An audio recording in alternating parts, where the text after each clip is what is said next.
السلام عليكم ورحمة الله وبركاته. الحمد لله رب العالمين والصلاة والسلام على سيد الأنبياء والمرسلين وعلى آله وصحبه أجمعين. ثم أما بعد فأعوذ بالله من الشيطان الرجيم. بسم الله الرحمن الرحيم. الرحمن علم القرآن خلق الإنسان علمه البيان. رب اشرح لي صدري ويسر لي أمري واحلل عقدة من لساني يفقهوا قولي. آمين يا رب العالمين.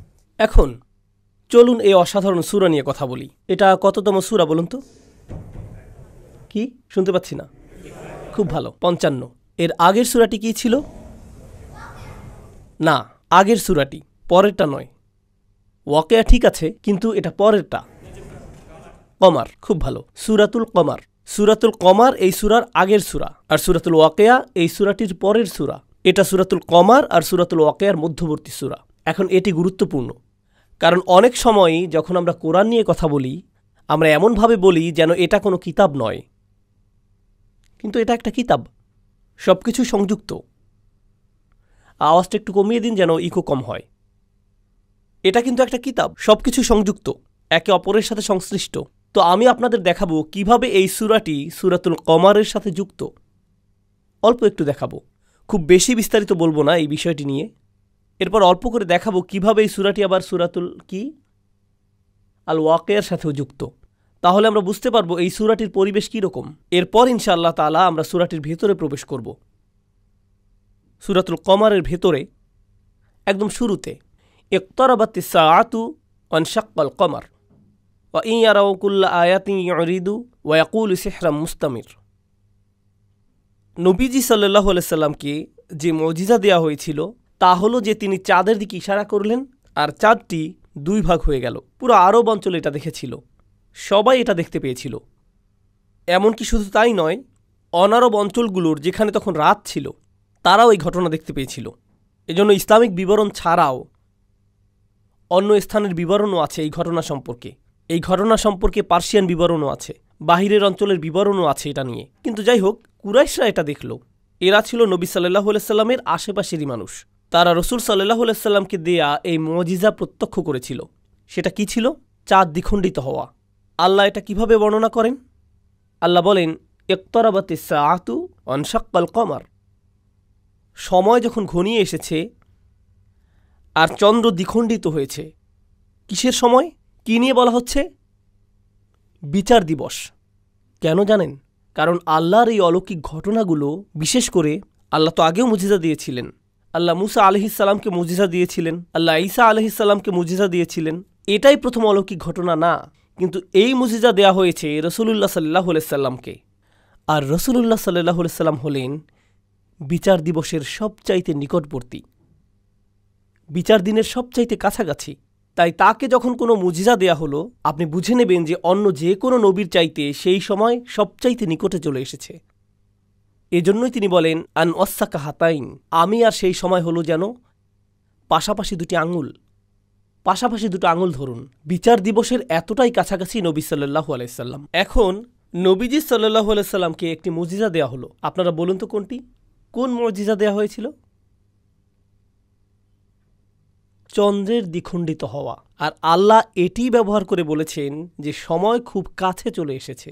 কিন্তু তিনি আরও বলেছেন, যেটা তিনি আগেই জানতেন, তিনি বলছেন, ই ইয়ারাকুল্লা আয়াতিন ইউরিদু। তারা যদি সম্ভাব্য সমস্ত মুজিজাও দেখত, তবুও তারা উপেক্ষা করত। চাঁদের দুই ভাগ হওয়া ভুলে যান, যদি আল্লাহ দুনিয়াটাও দুই ভাগ করে দেখাতেন তবু উপেক্ষা করত। ওয়া ইয়াকুলু সিহরুম মুস্তামির। তারা বলতো, এটা তো দেখি চলমান জাদু, কিভাবে সে করলো? এটা কি ধরনের জাদু? এটাকে তারা ঈমান বলতো না, তারা কি বলতো? জাদু। এখন পার্থক্যটা কি? দেখুন, এখানের প্রত্যেকটি শব্দ আমাদের ভালোভাবে বুঝতে হবে। জাদু শব্দটি ব্যবহৃত হয় যখন আপনি কোনো কিছুকে কমন সেন্স দিয়ে সংজ্ঞায়িত বা ব্যাখ্যা করতে না পারেন। জাদুকে বিশ্বাস করা একরকম অদৃশ্যকে বিশ্বাস করার মতোই। কারণ কাউকে বাতাসে ভাসতে দেখে, জাদু করতে দেখে আপনি যদি বলেন, আমার কাছে কোনো বৈজ্ঞানিক ব্যাখ্যা নেই, আমার কোনো যৌক্তিক ব্যাখ্যা নেই, এখানে রহস্যময় কিছু একটা হচ্ছে, আমি জানি না এটা কি। তাই প্রকৃতপক্ষে যখন আপনি কোনো কিছুকে জাদু বলছেন, এটা এক প্রকার ঈমান বিল গায়ব হয়ে যাচ্ছে, অদৃশ্যে বিশ্বাসের মতোই হয়ে যাচ্ছে। হ্যাঁ, ভুল ধরনের অদৃশ্যে বিশ্বাস, কিন্তু কোনো এক প্রকার অদৃশ্যে বিশ্বাস তো অন্ততপক্ষে। তাই আল্লাহ এখানে যা বলছেন তা হলো, যদিও তারা মেনে নিচ্ছে যে এখানে কোনো বাহ্যিক শক্তি চলমান আছে, তবুও সেটার কৃতিত্ব তারা আল্লাহকে দেবে না। এখানে এই কথাটাই বলা হচ্ছে। এমনকি যখন চাঁদটিও দুখণ্ড হয়ে গেল, তারা একে কি বলেছে? জাদু। তারা মানতেই পারছে না যে এটা আল্লাহর পক্ষ থেকে। এছাড়াও এটাকে জাদু বলা মানে, যা বললাম আমি, প্রমাণ ছাড়াই বিশ্বাস করা। আগেই চলে গিয়েছেন। যদি আপনি বলেন যে আমি শুধু দেখেই বিশ্বাস করব, কমন সেন্সে সেটা আমাকে বুঝতে হবে। যদি কমন সেন্স নিয়ে কথা বলতে হয়, তবে জাদু বলা উচিত নয় আপনার। তাই তারা কমন সেন্স ছাড়লেও ঈমান গ্রহণ করবেই না। এতটাই গোয়ার হয়ে গিয়েছিল তারা। এছাড়াও অন্য কিছু বলার আগে পূর্ববর্তী জাতিরাও কি একই ধরনের ভুল করেছিল? নবীরা তাদের মুজিজা দেখাতেন, তবুও তারা মানত না, সেটাকে জাদু বলতো। তারা তো এই ভুল বারবার বারবার বারবার করেছে। তো এটা তো পুরো বিশ্বের ইতিহাস, সমস্ত নবীদের ইতিহাস আলাইহিমুসসালাতু ওয়াসসালাম। এখন একই ভুলের পুনরাবৃত্তি কারা করছে? কুরাইশ। এখন এগুলো কোন সূরার শুরুতে আছে? সূরাতুল কমার। এটা কি নবী সাল্লাল্লাহু আলাইহি সাল্লামকে দেয়া একমাত্র মুজিজা? নবী সাল্লাল্লাহু আলাইহি সাল্লামকে চন্দ্র বিদীর্ণকরণ দেয়া হয়েছিল, কিন্তু তাকে এর চাইতেও অনেক বড় কিছু দেয়া হয়েছিল। চন্দ্র বিদীর্ণকরণের চাইতে অনেক বেশি শক্তিশালী কিছু। কি সেটা? একদম ঠিক, কোরআন। সেটা কোরআন। তো দেখুন, নবীজি সাল্লাল্লাহু আলাইহি সাল্লামকে একাধিক মুজিজা দেয়া হয়েছে। ছোট একটি মুজিজা হলো চাঁদের দ্বিখণ্ডিত হয়ে যাওয়া। আর বড় মুজিজাটি কি? কোরআন। সূরাতুল কমার ছোট মুজিজা দিয়ে শুরু হয়, সূরাতুর রহমান শুরু হয় বড় মুজিজা দিয়ে। আর রহমান আল্লামাল কুরআন, বড় মুজিজা। এই দুটোর মধ্যে সম্পর্ক বুঝতে পারছেন আপনারা? এখন আরেকটি সম্পর্ক আছে। অন্য সম্পর্কটি হলো, যখন আল্লাহ কোনো মুজিজা দেন, খুব মনোযোগ দিয়ে শুনুন, এটা অনেক কিছুই বুঝতে পারবেন এটা থেকে। যখন আল্লাহ কোনো মুজিজা পাঠান আর মানুষ সেই মুজিজা অস্বীকার করে, তখন সেই জাতিকে শাস্তি দেয়া হয়। যখন আল্লাহ উটনীটি পাঠালেন সালিহ আলাইহিস সালামের জাতির প্রতি, আর তারা অস্বীকার করে বসল, তারা ধ্বংস হয়ে গেল। যখন আল্লাহ আজ্জা জাল্লা মূসা আলাইহিস সালামকে লাঠি আর 9টি নিদর্শন সহ পাঠালেন, আর ফেরাউনের জাতি সেগুলো অস্বীকার করে বসল, ফেরাউন আর তার জাতি ধ্বংস হয়ে গিয়েছিল। যখন আল্লাহ কোনো মুজিজা পাঠান, সেটাই হলো চূড়ান্ত সতর্কবার্তা। সেটা যদি অস্বীকার করেন, আপনি শেষ। খুব ভালো করে লক্ষ্য করুন, বার্তা আর মুজিজার মধ্যে কিন্তু একটা পার্থক্য আছে। দুটি ভিন্ন জিনিস। আমি আবার বলছি, যেন মনে রাখেন, বার্তা আর কি মুজিজার মধ্যে পার্থক্য আছে। প্রত্যেক নবীর একটা বার্তা আছে, আর প্রত্যেক নবীর একটি মুজিজাও আছে। নবী একটি বার্তা অনেক অনেক বছর যাবৎ দিতে পারেন,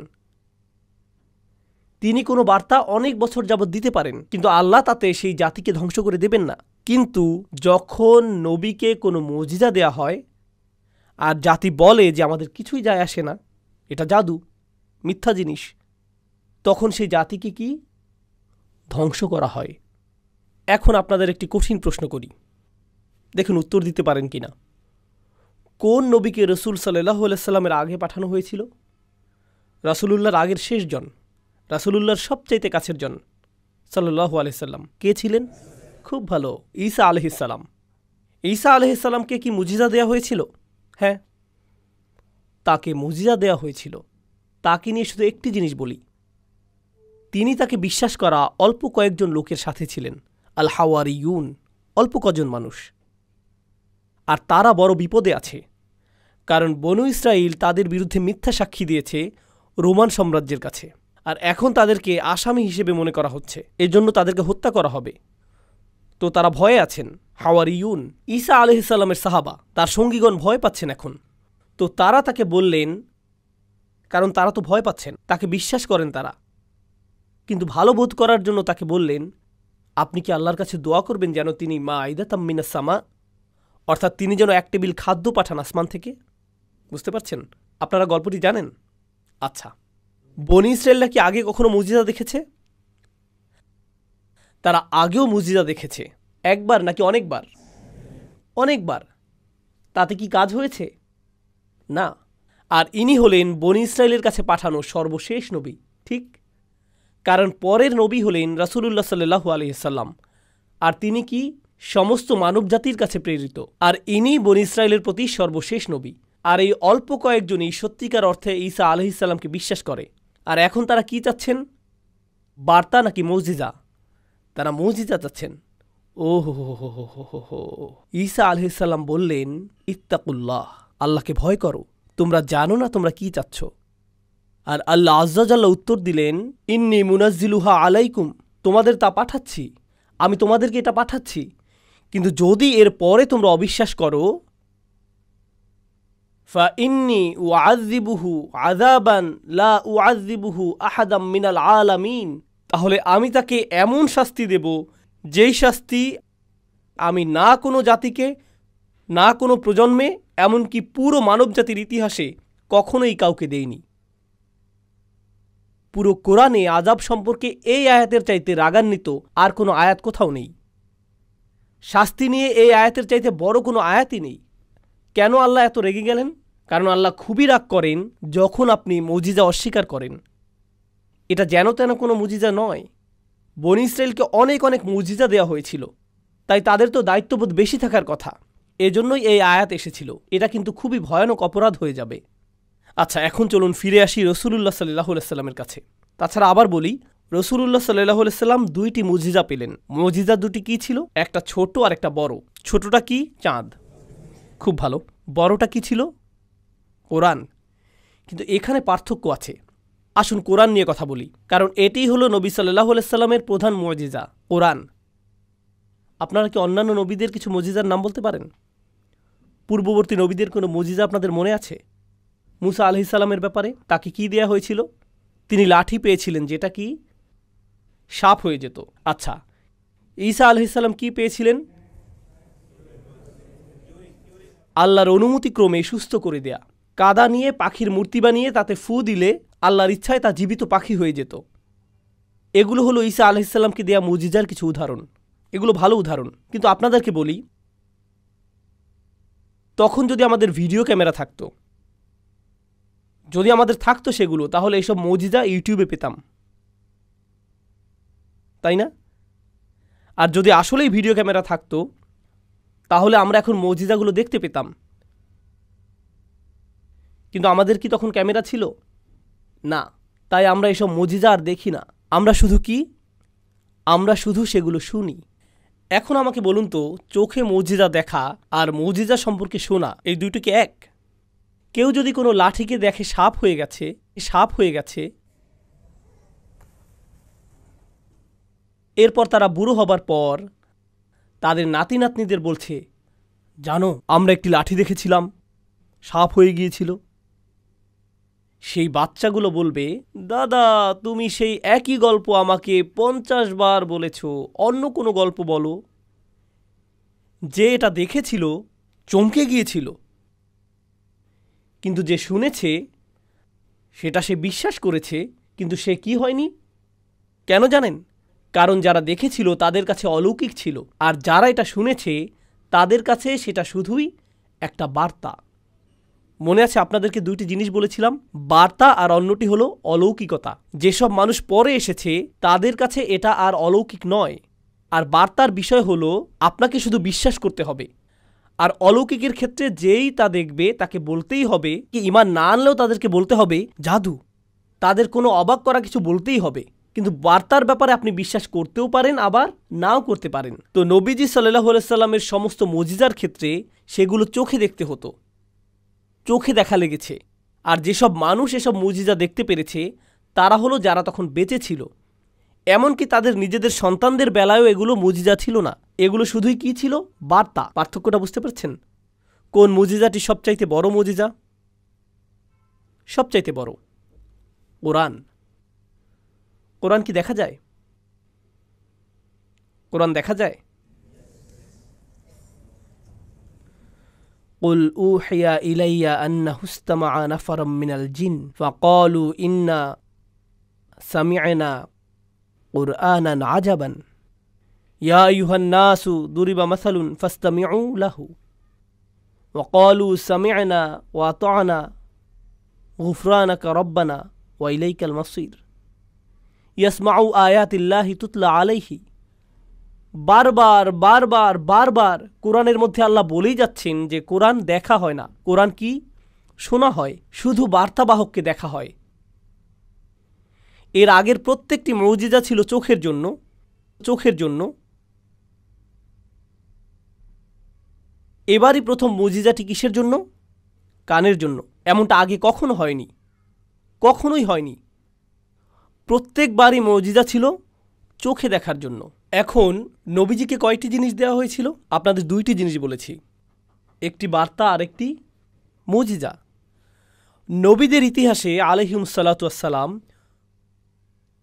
প্রথমবারের মতো বার্তা আর মুজিজা দুইটি একই জিনিস। বার্তাটি কি? কোরআন। মুজিজাটি কি? কোরআন।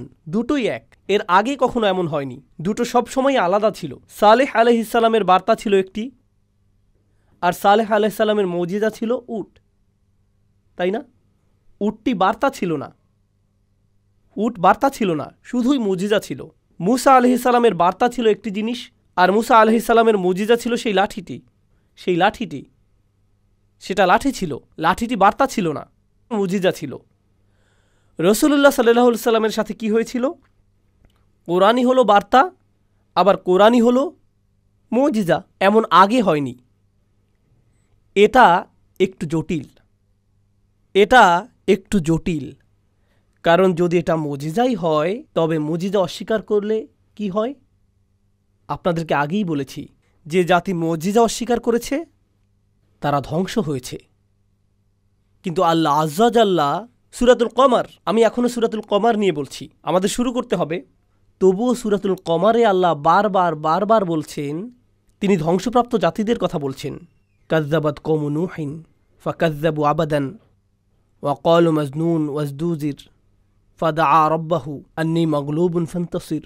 আরে ভাই, বারবার বারবার এক নবী, এরপর আরেক নবী, এরপর আরেক নবী, আর তাদের জাতির কি হচ্ছে? বারবার ধ্বংস হচ্ছে। আর প্রত্যেক ধ্বংসের পর তিনি বলছেন, ওয়ালাকাদ ইয়াসসারনাল কুরআনা লিযিকরি ফাহাল মিন মুদ্দাক্কির। আমি কোরআন সহজ করেছি যেন তোমরা বার্তা হিসেবে মনে রাখতে পারো। কারণ যখন কোরআন মনে রাখা সহজ এটা বলবেন, তখন আপনি মুজিজার কথা বলছেন না, বার্তার কথা বলছেন। বার্তা মনে রাখতে হয়, পুনরুল্লেখ করতে হয়। এই বার্তার সুবিধা নাও, এই বার্তাটির সুযোগ গ্রহণ করো। তাই আল্লাহ কোরআনের বার্তাকে বড় করে দেখাচ্ছেন সূরা আল কমারের ভেতর। কমারের ভেতর কোরআনের অন্য দিকটি কি? মুজিজা। যদি কোরআন মুজিজাও হয় আর কুরাইশ তা অস্বীকার করে, তাহলে তাদের সাথে কি হওয়ার কথা? কিন্তু আল্লাহ তাদের প্রতি বেশি বেশি করুণা করেছেন, যেমনটা আগে কখনোই করেননি। তিনি যদিও তাদেরকে কোরআন দিয়েছেন, তবুও তাদেরকে ধ্বংস করেননি। আর রহমান আল্লামাল কুরআন, তিনি বলেননি, তবুও তাদেরকে ধ্বংস করেননি। তিনি বলেননি আল খালিক আল্লামাল কুরআন, তিনি বলেছেন আর রহমান আল্লামাল কুরআন। এটা যদি অন্য কোনো মুজিজা হতো, অন্য কোনো নবী হতো, তবে তোমরা ইতিমধ্যেই ধ্বংস হয়ে যেতে, তোমরা ইতিমধ্যেই মরেই যেতে। যেহেতু তিনি আর রহমান, যিনি বার্তা আর মুজিজা একই সাথে দিয়েছেন, তিনি এখনও তোমাদের ধ্বংস করেননি। আপনারা এই দুইটি সূরার মধ্যে সম্পর্ক বুঝতে পারছেন এখন? আচ্ছা, চলুন সামনে আগাই।